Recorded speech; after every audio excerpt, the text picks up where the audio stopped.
Great. And our first presenter, you can take it away. All right. So I'm going to share my screen.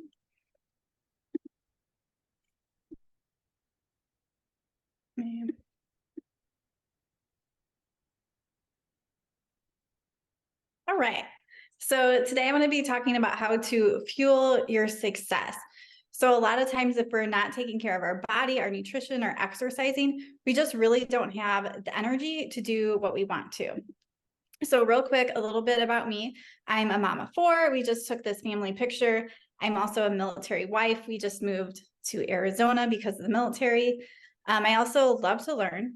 It energizes me to learn new things. I have my doctorate in physical therapy. I have a degree in exercise science, a yoga certification, nutrition, women's health, and trauma-informed yoga. So lots of different things that I put together in my work. And also being a mom of four, I really like to keep things like quick, simple, and effective. So I put that into when I'm talking about nutrition or exercise. So when we're talking about really fueling our bodies to have energy and to do what we want to, one of the first things that we want to look at is our blood sugar balance. So if we're not having good blood sugar balance, we might see that we're hungry in an hour and a half to 2 hours later. We have unsteady energy, that we might be crashing, having fatigue, cravings, or if we're one of those people that are snacking constantly, our body is meant to have periods, a few hours where we go without food because there's also healing processes that happen when we do that. So our brain takes the most energy. So when our blood sugar is low, it wants a quick carb. It wants to get that blood sugar back up. So that's why we crave carbs and we crave sugar. So in that brain emergency, we're going to increase cortisol, which is our stress hormone, and then that takes our willpower away. And that is when we don't make good choices about what we're eating. So we really want to prevent this roller coaster ride and make sure that we're eating to balance our blood sugar. And especially as we get older and go to perimenopause and menopause, this becomes even more important because of hormones. This can be more off. So we want to avoid those glucose spikes. So for example, if we think about typical breakfast in America, it's very carb heavy. And then that spikes our blood sugar to start the day. And then we get on that roller coaster because when it spikes, it's going to come down at some point, and we want to avoid that. So here are some simple blood sugar hacks. So the first one is to eat food in the right order. So when we start with veggies and protein first, that helps us stabilize our blood sugar.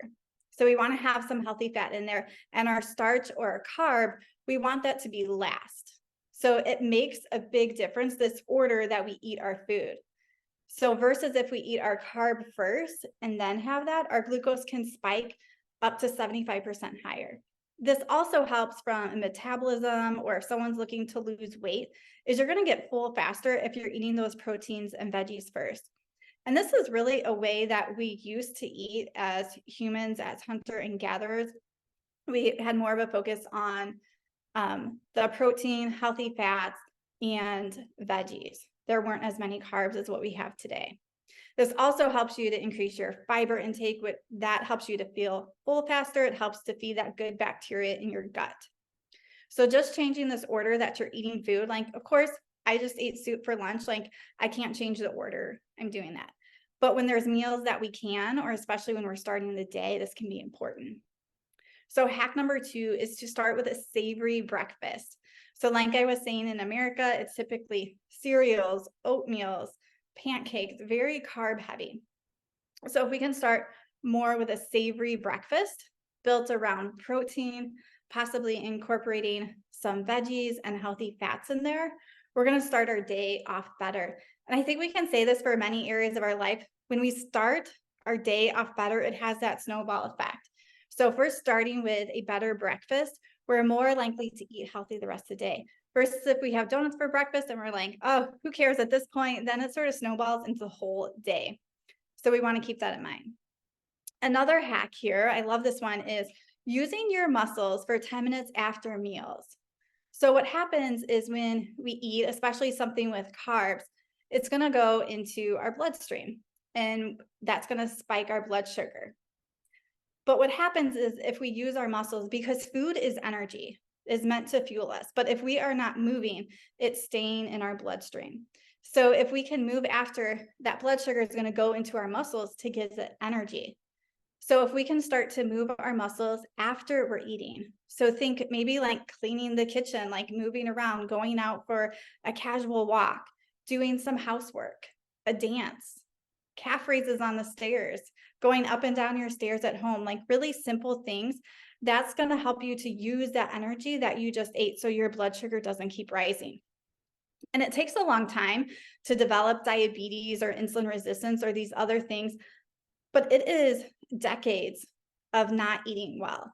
So even if we're at the point of not having problems or not having blood sugar problems, we want to prevent that in our future. So when we're in our 50s, 60s, 70s, 80s, we want to have this set up so that we're not wearing out our body before we get there. The next hack is avoid naked carbs. So think like naked fruit. So when we're just eating a carb by itself, we're going to get a bigger blood sugar spike. When we add some protein, fat, and fiber to that, it is not going to spike as high. So these are just like little tweaks that you guys can start to make, and it's going to make a difference in the way your body feels, because when we spike our blood sugar, we're going to feel that energy crash. So before I move on, are there any questions? You guys can put that in the chat. You can unmute yourself. Janice, did you have a question? No, I was just going to say thank you so much. This is awesome information, truly. Yeah, you're welcome. Perfect. Okay. No other questions, then I will go on.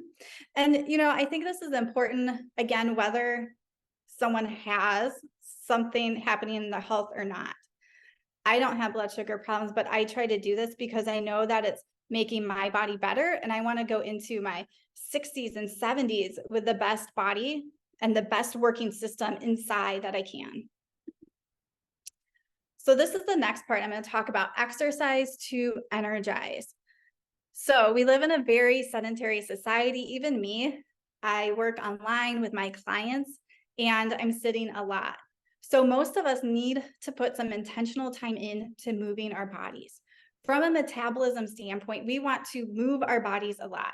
So getting our steps in, we want to exercise a little because we want to build that muscle mass as we get older. But you guys probably notice this. When you move a little bit, you probably actually feel better. Your mental capacity is better. So even doing something as simple as taking small breaks throughout the day can make a difference. Like I have to intentionally do this myself, but I feel so much better when I get up and like do a quick stretch. It doesn't have to be anything long, but I know when I'm sitting down, I can feel the tension in my shoulders. Back bends can be very energizing. And again, just doing something like where you're looking up, where you're back bending. It could be like the beginning of a sun salutation where you bring your arms up. Back bends can be nice and energizing. Doing mini strength or yoga sessions. So I'm all about quick and effective. So when I'm working out, it's 10 to 30 minutes.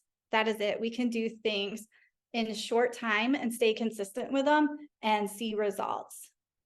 Going out for a walk, being out in nature is good. There's like so much science about being out in nature.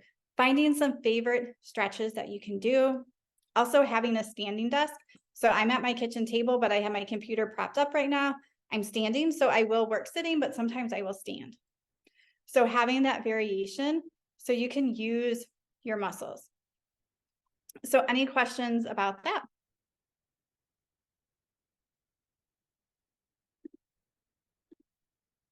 Perfect. Okay. All right, so a little bit more about me and where you guys can connect or learn more is I have a podcast called Healthy Beyond 40. It's really geared towards like 30, 35 and up, but really focus on these small intentional things that we can do to make a difference in our health. I also have a Facebook group. I have some different freebies. I have my 5 favorite smoothies. And smoothies can really be a great way to get a big dose of nutrition and also stabilize your blood sugar. So if you are making a smoothie, you want to make sure that you are including protein in it and that you're also having a healthy fat. So I like to use avocado or canned coconut milk, and then you're adding your fiber in there. So spinach. If you're especially watching your blood sugar, doing something like berries is going to be a better choice because berries are lower on the glycemic index. So what that means is it's not going to spike your blood sugar as high. So for example, bananas and mangoes are higher. So you're going to get a bigger blood sugar spike with that. But combining the protein and the healthy fat and fiber in there will help. But if someone is really focusing on this, I'd like them to lean towards the berries. I have a 5-day core challenge where I teach people how to actually learn how to work their core correctly. So many of us have grown up where we're like told to do sit-ups, but that doesn't connect our stomach muscles and our back muscles together. So we want to learn how to engage that core correctly. I also have a 5-day exercise challenge that is 15 minutes a day, and it's a mix of strength training and yoga. So all those are freebies. If you head to my website, Clarissa, could you share my website in the chat? It's just my name.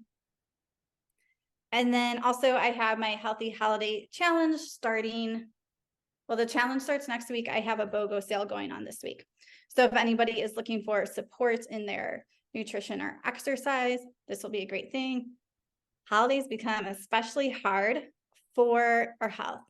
And so just one little tip as we're going into the holiday season and in this challenge, and this is what you can also do on your own, is really setting an intention, thinking about what do I need to focus on? What are my non-negotiables? So a non-negotiable might be that I'm going to move my body for 10 minutes a day, or I'm going to go out for a walk every day. And really thinking about just 1 or 2 things that are super important and will make you feel better through the holidays. And also allowing yourself to enjoy treats or whatever it is that makes it special. So, but being intentional about it. So if you have like 5 events in a week, deciding what you're going to enjoy and eat those things and enjoy it without feeling any guilt. Because when we feel guilt, that's what keeps us trapped in a cycle. So we want to have freedom in our food and our exercise. We don't want either to be a punishment. All right, so I hope that's helpful. I know we have a little bit of time. I would love to answer any questions you have about nutrition or fitness to what I said, or if you guys have a question outside of that, we have a little bit of time here.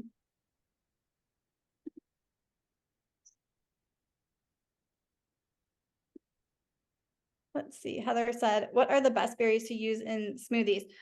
From a glycemic index point, really any of them. I want to say blackberries might be just a little bit higher, but blueberries, raspberries, strawberries, they're all lower on the glycemic index and won't spike your blood sugar as high.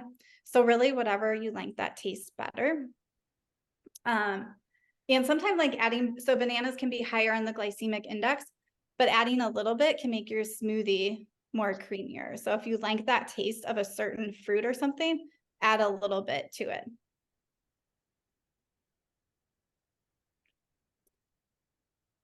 Helen asked why canned coconut milk over the other types.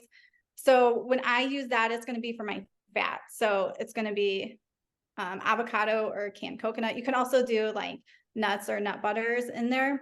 So I do canned coconut milk because it's like full fat. You can do different plant-based milks. Some of them, like almond milk, doesn't really have that much fat in it. So just thinking from a blood sugar standpoint, making sure you're adding a good dose of fat in there. Yeah, and if you buy like, they make light coconut milk, but really all you're paying for is like coconut and they just add the water for you. Like, so don't buy that, get the full fat cans. You can add your own water if you want to. How about cherries? I would have to look cherries up, but I'm pretty sure, I don't know if they're moderate or high, Heather. But I'm pretty sure they are not like a low glycemic fruit. Yeah, you're welcome. Perfect. Any other questions? Those are great questions, guys.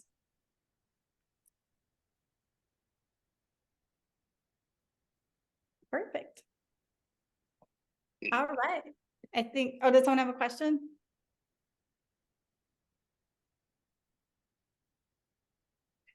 All right, Kimberly is up next. Oh, Janice has a question. Was oat milk or almond milk?